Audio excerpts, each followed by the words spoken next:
नमस्कार। लोकसभा का बिगुल बज चुका है और आज हम लोग फिर 3 पत्रकार जो हमारे बड़े भाई अमित सिंह जी हैं, जो सारण अब तक के पत्रकार हैं, हमारे छोटे भाई जो द पब्लिक पॉइंट के पत्रकार प्रिंस तिवारी जी हैं, पत्रकार निपुण सिंह हैं।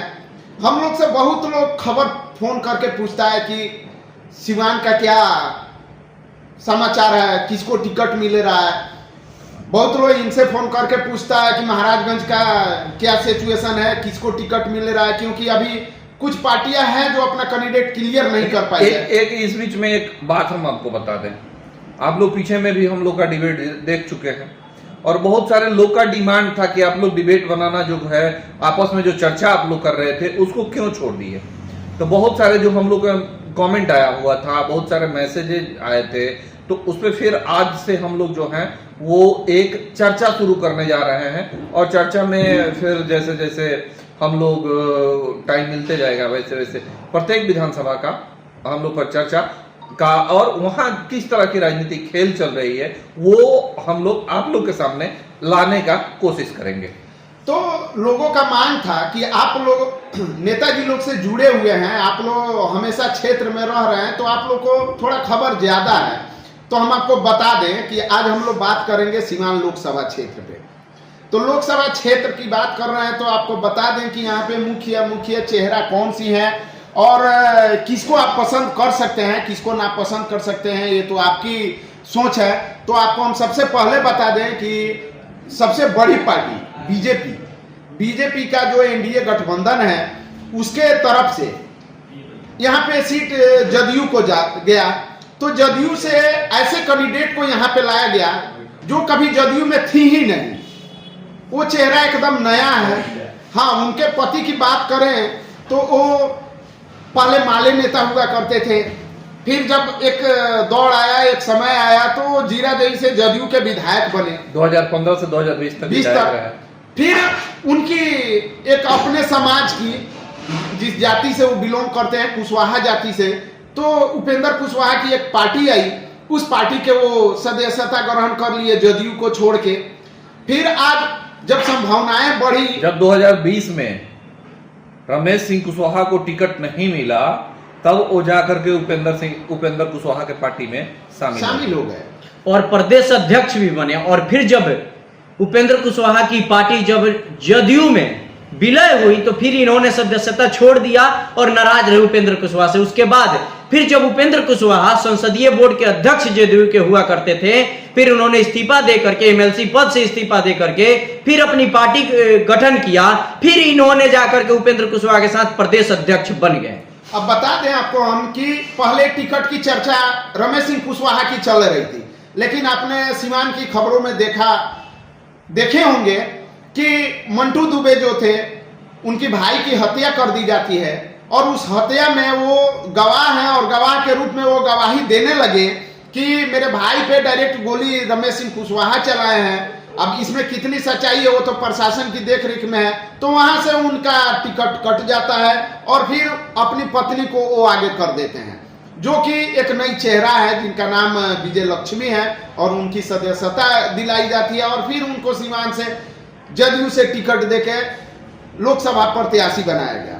अब आइए महागठबंधन जाते हैं हम, दूसरे बड़ी पार्टी जो महागठबंधन है, उस महागठबंधन पार्टी से पहले हिना साहब चुनाव लड़ा करती थी, लेकिन इस बार पार्टी से नाराज होने के कारण वो निर्दलीय प्रत्याशी बन गई हैं।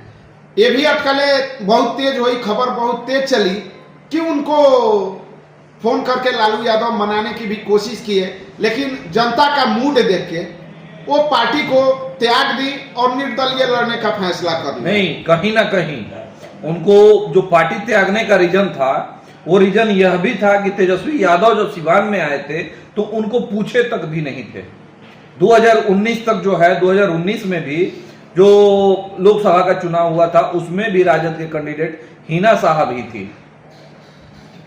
फिर आते हैं हम कि अब निर्दलीय कैंडिडेट, फिर आते हैं हम कि तो फिर राजद से कौन कैंडिडेट हुआ। तो राजद का कैंडिडेट स्वामी जी को दिया जा रहा था सीवान से, लेकिन वो सीवान लोकसभा पे काम नहीं किए हैं तो वो भी उनको त्याग दिए। कि नहीं नहीं हमारा उधर काम हम नहीं किए हैं तो हम चुनाव नहीं लड़ेंगे वहां से। अब सबसे बड़ी नाम चर्चा में आ रही है पूर्व स्पीकर और सिवान सदर के विधायक एबीसी अवध बिहारी चौधरी का नाम अब सामने आ रहा है, पर इस नाम का आधिकारिक घोषणा अभी नहीं हुआ है, जो जिसे सिवान के राजनीतिक में भीष्म पितामह भी कहा जाता है। अब हमारे मित्र बताएंगे कि अब निर्दलीय प्रत्याशी कौन कौन है। देखिए, जिस प्रकार से हमारे साथी पत्रकारों के द्वारा बताया गया कि निर्दलीय प्रत्याशियों के बारे में हम बताएंगे, तो सबसे पहला नाम वही शहाबुद्दीन के पत्नी का नाम हिना साहब का आता है।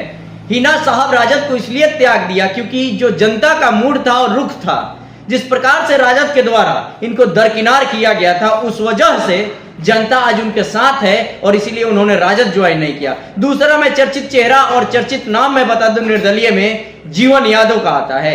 जीवन यादव काफी ज्यादा लोगों के बीच में सेवा करते हैं और सेवा करते आ रहे हैं। उनका भी चर्चा यह है कि वो निर्दलीय चुनाव लड़ेंगे, लेकिन अधिकारिक घोषणा नहीं किया है। उनका एक स्लोगन है, जनता की चाह जीवन की राह, कहीं ना कहीं वो भी निर्दलीय चुनाव लड़ेंगे।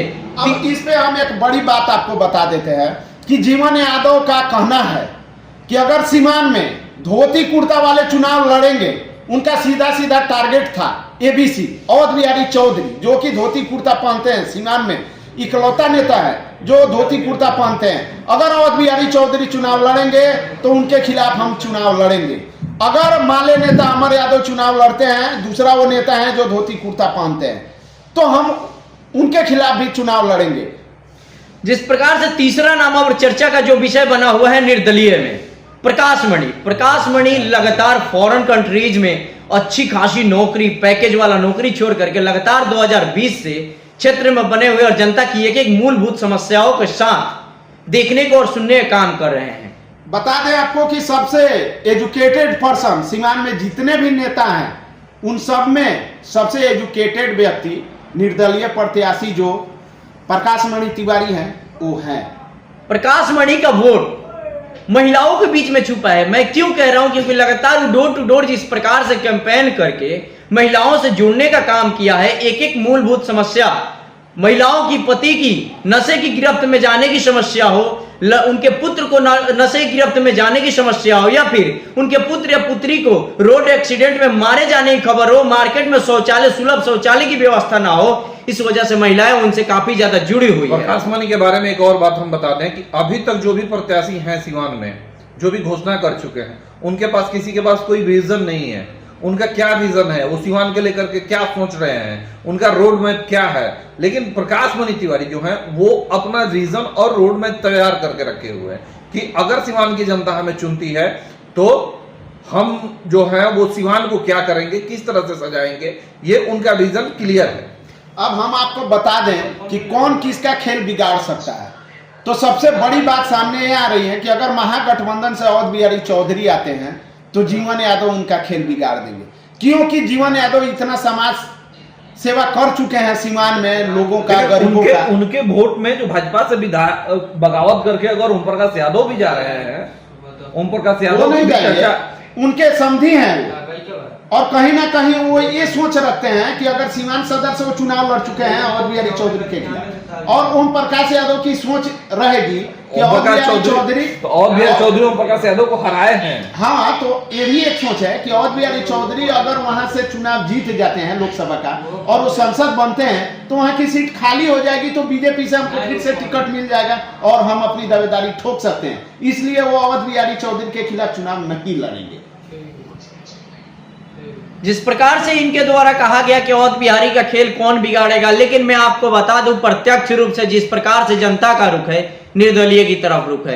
कोई भी पार्टी या फिर पॉलिटिक्स करने वाला पार्टी के नेता जिस प्रकार से चेहरे पे थोपा जाता है, जनता के चेहरे पे थोपा जाता है, पार्टियों के द्वारा जो विश्वास करके उस पार्टी का सपोर्ट करते हैं, जनता इससे खपा है। और निर्दलीय में यही तीन नाम है, प्रकाश मणि, जीवन यादव, हिना साहब। जनता इन्हीं तीनों में से किसी एक को सांसद बनाएगी, ये ग्राउंड रिपोर्ट करता है, हम नहीं कहते हैं ना।